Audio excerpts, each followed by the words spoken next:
Por exemplo, o assunto da hipocrisia, ele tem que entrar também dentro do uso e costume, porque ele fica complicado a gente não falar de hipocrisia. Eu vou te levantar uma questão aqui para você me responder. Olha só, pastor. Existem algumas igrejas, determinadas denominações, que o homem não pode ter barba. Igual eu tô aqui, ó. Não pode. O Yuri tá condenado ao inferno com a barba dele. Não pode ter barba. Mas a mesma igreja, a irmã tem bigode e cavanhaque. E não pode raspar. Não, porque você tá rindo. Porque daí não fica complicado, porque daí assim, O bigode pisca. Não, para, eu tô falando sério. É verdade, cara. A irmã tem barba e não pode raspar, mas o homem tem barba e tem que raspar. E daí? É bíblico isso também, pastor? Não. Me ajuda, vai. Não tem nada a ver. Me ajuda, cara. É um absurdo isso, né? Isso é um absurdo. Primeiro que a ideia da barba num contexto bíblico, ela era definitivamente um uso e costume, gente. Pelo amor de Deus. Especialmente entre os hebreus, né? O povo do Antigo Oriente Médio. Então a barba era considerada um símbolo de dignidade e masculinidade. Virilidade. Né? Era isso. Homens adultos naturalmente a mantinham. Deixavam ela. Era digno. Era justo. Sinal de respeito e honra quando você via um homem com barba. Isso era, né, dignidade para o homem. Aí, quando a gente entende um pouquinho dessa ideia de uso e costume, vai descobrir que era também a barba comprida, extremamente comprida, também era uma marca de luto. Também era uma marca de luto. Em momento de tristeza profunda, os homens podiam raspar a barba. Quando ele raspava a barba, ele podia estar dizendo que estava de luto. Você se lembra que quando Jó sofreu aquela situação de perder tudo, ele faz uma coisa que é uso e costume. Ele vai esboçar uso e costume da sua época. Ó, ele vai raspar a sua cabeça.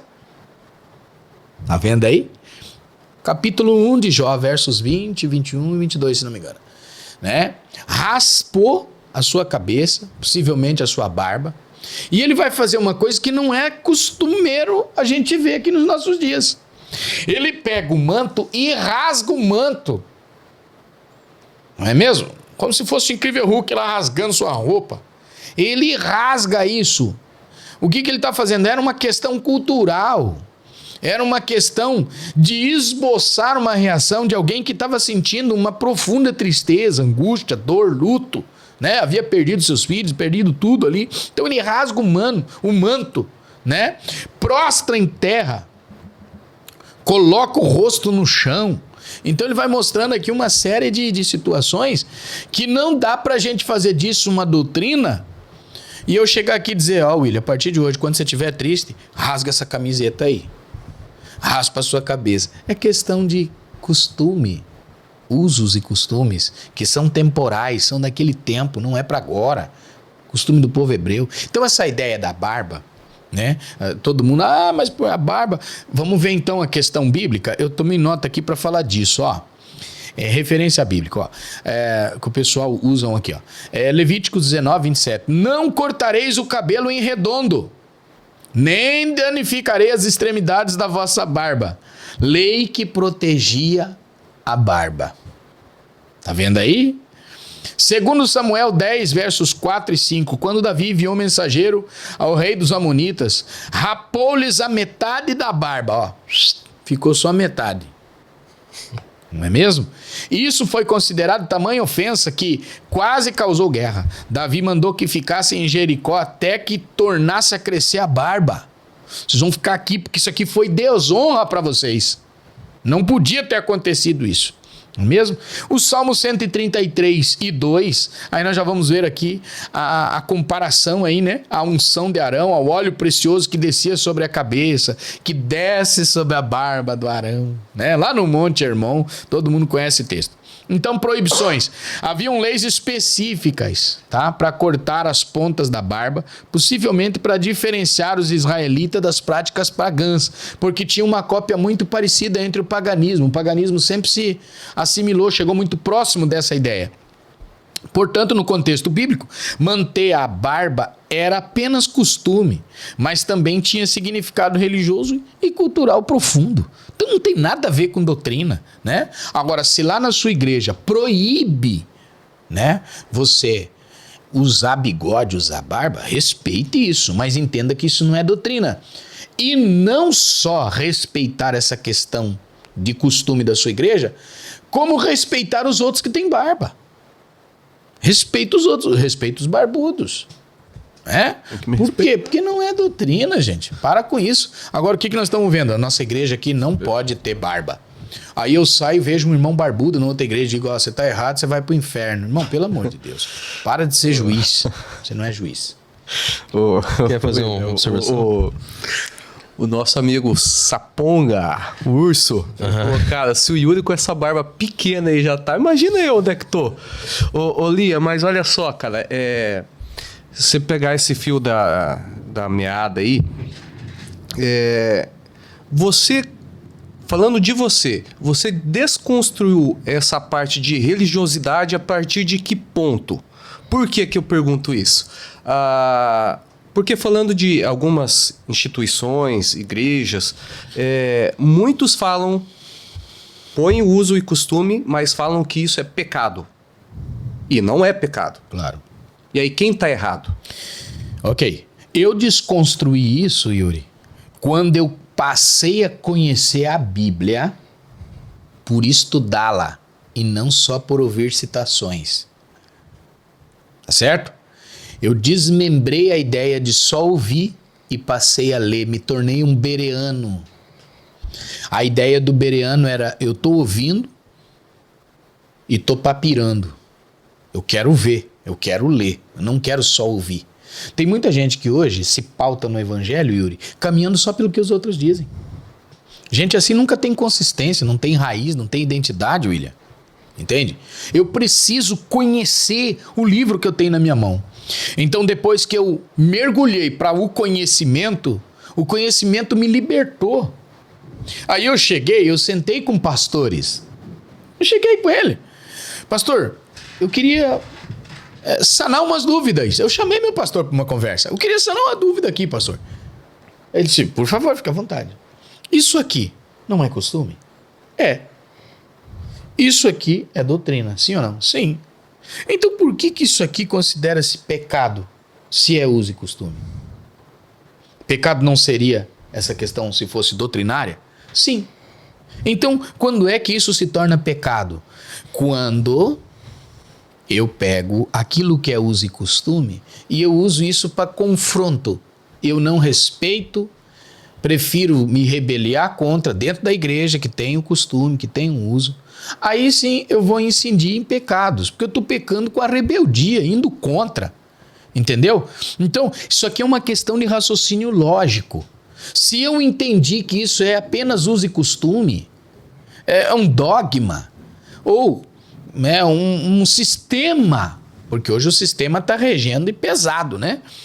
E eu não quero mais ficar sobre essa regência, sobre esse costume, eu não quero ficar dentro disso, então eu peço a minha bênção e vou congregar em outro lugar. Eu não posso ficar criando motim dentro da igreja, porque daí eu vou incidir em pecado. Eu vou criar inimizade, porfia, facção, litígio, entende? Então, eu vou lá, peço a benção pro meu pastor, digo, meu pastor, eu não quero mais me submeter a esse tipo de costume. Eu quero ter minha liberdade, eu quero ter barba, pastor. Eu quero ter barba. Mas a nossa igreja não pode. Então, pastor, eu quero sua bênção. Eu queria ter essa liberdade de usar minha barba. Eu vou para o ministério onde a igreja entende que tem essa liberdade.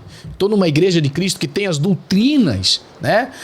Firmada na doutrina apostólica. Então, ok, eu vou ficar aqui, vou me sentir bem. Então, eu ensino no pecado quando eu vou confrontando autoridades, eu não respeito, vou quebrando, né, essas questões aí. Mas não que isso seja pecado em si. Tá certo? Uso e costume não é pecado, gente, pelo amor de Deus. O que a Bíblia vai colocar como ideia são perguntas que a gente faz pra gente mesmo, né? Será que com isso eu não estou escandalizando? Será que com isso eu não estou pondo pessoas num caminho errado? Será que com esse comportamento eu não estou pecando? Entende? Essas são as questões a ser observadas. Não é questão de tornar pecado, tornar a doutrina, uso e costume. Aí compromete tudo. Vamos lá. Pastor, o diabo, ele é dono de muitas coisas? Ele é dono de coisas? Por exemplo, vou te dar um exemplo. Ele é dono do ouro? Ele é dono da prata? Porque lá em Ageu, tá dizendo que Deus é o dono do ouro e Deus é o dono da prata. Existem algumas vertentes que proíbem o uso de joias. Você não pode usar um anel assim. Você não pode. Mas se Deus é o dono do ouro e o dono da prata, qual que é o erro de eu usar algo de ouro ou de prata no meu corpo? É pecado? Eu não posso usar joia? Você pode usar a joia que você quiser. Quantos quilos de ouro você quiser. Primeiro que isso é de Deus. Nunca foi do inimigo. O inimigo não é dono de nada, gente. Certo?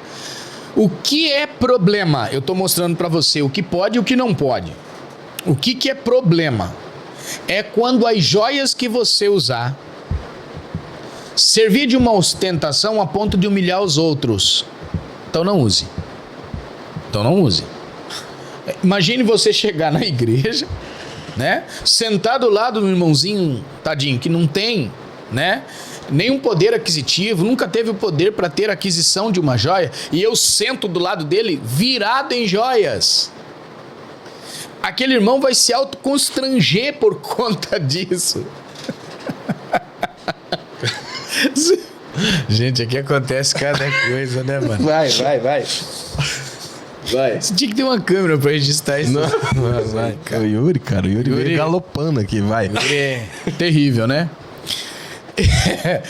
Então, assim, imagine eu constrangendo esse irmão com um uso excessivo dessas coisas, exagero disso. Então eu tô cometendo um pecado. Entendeu? Eu tô cometendo um pecado.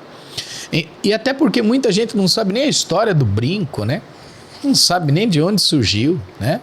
O povo antigo, lá em Ur, né? Lá nos caldeus, né? A ideia daquelas... As mulheres, né, usavam as suas joias, seus adornos, e começou com brinco, né? Essa é uma história, né? São conteúdos históricos. E elas usavam isso e não era na orelha. Elas entendiam que aonde tinha um furo no corpo, gerava uma espécie de acesso para ações demoníacas. Então elas temiam que os espíritos entrassem por esses orifícios. Então o que eles faziam? Colocavam aqui para fechar, ó. Tapava todos os buracos. Tapava todos os buracos. Pum, coloquei um brinco aqui. Entendendo que esse fechamento ali, o uso disso fechava esse acesso. Então colocava aqui. Ó, não vai entrar por aqui. Vou colocar aqui. Não vai entrar por aqui. Vou colocar aqui. Porque eu não quero que ele entre aqui. Aonde tiver um furo, eu vou colocar para não entrar por nenhum... Era uma cultura, uma crença desse povo. Não é regra para os nossos dias, mas tem gente nos nossos dias usando essa crença antiga para se sustentar nesse tempo atual. Isso era coisa deles lá, era crença deles. Há tantos anos atrás, né? 2.500 anos, quem sabe, na história antiga ainda, né? Então, as pessoas não sabem, eram civilizações, né? Entendiam que eram proteção espiritual. A civilização núbia, quem não conheceu tem que estudar essas coisas, né? Que eram achados arqueológicos dessa época. Enfim, eram civilizações dos egípcios, dos persas, dos gregos, né? E nós trazemos para os nossos dias. Então, hoje não é doutrina. O uso de joias é usos e costumes. Mas o que a igreja prega? O que a igreja devia pregar? O não exagero disso. Use tua aliança de ouro, teu anel de ouro.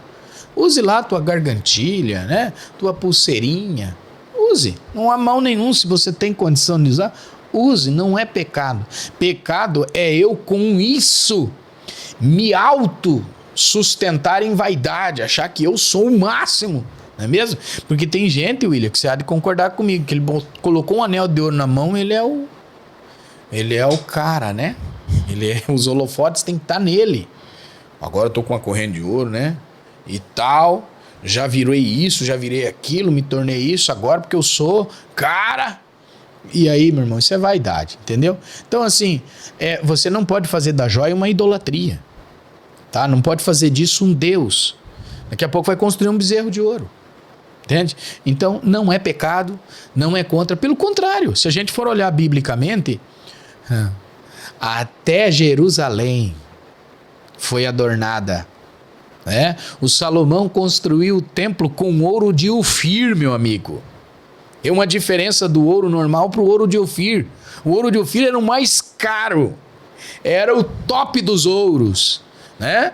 Salomão construiu aquele templo todo ornamentado, mas o que a gente vê no Salomão em Crônicas é que quando ele vai orar, antes de começar o culto no templo, a primeira coisa que ele faz é se preocupar com o sacrifício do altar.